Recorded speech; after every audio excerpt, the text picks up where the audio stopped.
Gentlemen. I don't really know who this video is going to appeal to, but I'm going to put it out there anyhow. I do a lot of let's hop in the truck, drive across the United States, and go repair somebody's shit. Today, I got an order of metal clad capacitors in, and I want to restock my setup for a couple different things that I've got. And I thought that this would be handy for somebody out there to get an idea of what the minimum amount of mobile kind of capacitors. I just want to show my little setup that I created for myself. When I leave town, I have almost another complete set of tools at this point now that I leave set in. The only reason I went with Husky and not Milwaukee was because the cases are black. I like black, okay? So I have a set of Husky cases that all these tools just sit in, and then I go grab whatever tools that I need to go on that. Well, part of that kit is parts, right? So some of the stuff you got to make sure that you take committed parts to fix. Like, are these capacitors useful when going to go fix a pair of 15s? No, is the answer to that question. No, these caps are too small to be used in a, 80 to 90,000 watt peak, somewhere 60 and 80,000 watt bird, whatever, however you want to do the numbers, station. I have another whole container that's just full of vacuum variables and blockers and that kind of stuff for that situation. I'm just talking for like small pillboxes, because no matter where you go as an amp guy, you're going to always have the one dude that says, hey man, can you look at my 4-pill? And I don't care what anybody says. The 4-transistor amplifier is the most ubiquitous amplifier on the face of the earth right now. It's the most flexible because we moved from being a 30 watt radio society to being a 100 or 200 watt radio society. What I'm saying is the radio is, I mean, you go back into the 90s, and if you had a 35 watt or 40 watt radio, man, your shit was smoking, right? Today, off the assembly line, about 90% of the radios that come out today can either do 50, 100, or 200 watts, right?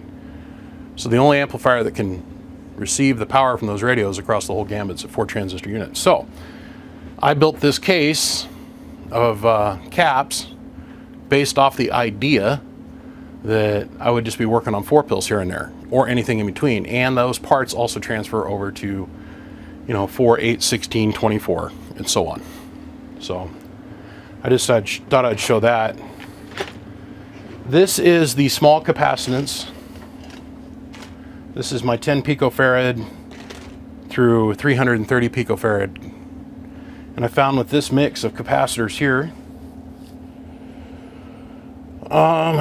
between adding them together or putting them in parallel or series, you can get to wherever you need for anything for a 2-pill all the way out to a 64-pill as far as on the sub level. The capacitors for the upper stuff on like the 64-pill, 24-pill, that kind of thing are on the other side, but all the small caps are on this side. If you go to ICA Manufacturing and you end up purchasing all of these capacitors like this, you will find that like I buy everything in bulk. I buy everything in thousands now, right? I found a guy that, yeah, it's much cheaper to buy it in bulk, but to do a start-off pack like this, you're probably looking, well, I'll show you the whole thing first. This is the small labeled caps, right? Over here, this is our basic, I gotta get some more 2380 Arcos for here, and 75 through 80, and oh, you know what? I got those in the other day. I should put those in this case. Let me move this over here so I can, don't forget about it. I gotta restock these 3 bins with these. I normally carry one size of each trombone with me. I've had a couple situations where I go out and the trombone capacitor internally is arced out. So the guy took the dead key too high on the box, and the insulation on the inside of the tube arced through and caused part of the box to pop. So like somebody uses a BT3 and what they should have used was a BT1, because the BT1's got more insulation. I'm really excited for you guys to see the new capacitors that are coming from ICA. Because ICA makes all these by hand. The new caps are getting ready to come out, or titties. But between the BT5, BT1, BT3, and what is this one here? This is a BT3P. Between these 4 capacitors and these doorknobs, 160 of course is the hardest to get a hold of on the face of the earth. Very, very rare. But the 75s and I don't even remember what this one is. The 75s and 170s, with the combination of the two, you can usually get to wherever you need to go for doing output tuning on a mobile box. But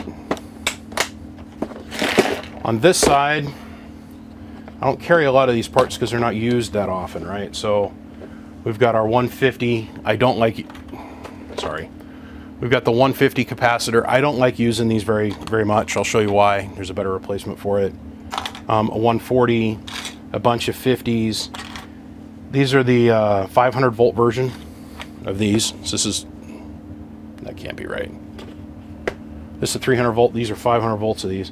Just a couple 1000 metals, just a couple of them because I don't use these very often, but sometimes you get yourself in a situation where you're repairing an older box and you got to have these to make the amp work. These don't fail that often, by the way. And a bunch of 103s. I need to fill this bin back up with 104. You guys are going to be amazed. These 2 cases, when I take them out on the road, are worth about 800 to 1,000 bucks. But the real money is here. These are my metal clads. I have everything from 5 all the way up to miscellaneous different 5,000, 1200s, and everything in between. I got bags and bags and bags of metals. I was pretty lucky. My buddy, my friend, Zane Johnson at Big Radio over there in Phoenix, he found a guy in Canada that had, we bought these by the pound. When I say we, is he sent a couple amplifiers up here, we flipped them. So he invested low, and then we took 100% of the profits and then reinvested them back in the metal caps so we could get them into the radio community. When we received these, they showed up in 5-pound buckets. Okay, and it was all intermixed, so he had to hire a bunch of guys to sit there with capacitance meters and sort everything out for the most part. He's probably got 400 pounds worth of metal clads and all different values, but there's serious money in this little plastic organizer. This is probably $500-600 bucks, if not more, in this organizer, and then I've got triple this in just bulk storage. But when I leave on the road to go do a repair, this is the bare minimum. I'll take these three drawers with me, and then another whole Husky case that's completely full of, you know, vacuum variables and whatever for the bigger stuff. But at the minimum, I'm just putting it out there, at the minimum, this is the minimum of what you need to do the day-to-day repair, is this here, right? I have another whole organizer that's completely full of every single kind of cap that I can get my hands on. I have another whole organizer like this that's all full of metals that I use here on the daily. But if you're interested in getting into building, you're going to need these parts. So you're going to want to take note. Go buy everything from ICA when you first start, and eventually when you get some money saved up, you can start thinking about buying in bulk because the price goes way down versus the quantity. But in the beginning, let's face it, most caps you're going to need a minimum of 10 of them. Most ubiquitous cap that you're going to use is 150, 330, 120, 1000, in all different ranges of kV and voltage. So this is the bare minimum to get you started. Hopefully somebody finds this interesting and they can get their head wrapped around, hey, you know, I want to think about. I had a guy in my Facebook live feed today show up that I've never heard of, and I can tell he's brand new into the hobby, and he wants to be a builder. Kick ass, dude. Welcome to the club. There's more than plenty of work to go out for everybody. I make the same tips to everybody that comes into it. 1, manage your money.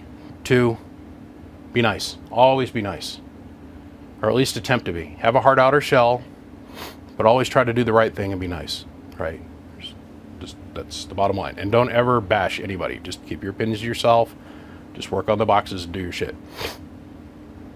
He made me think about, oh, you know, there's going to be somebody else out there that's coming up, and maybe they'll need to know what minimum that they're going to need for caps just to get through the day.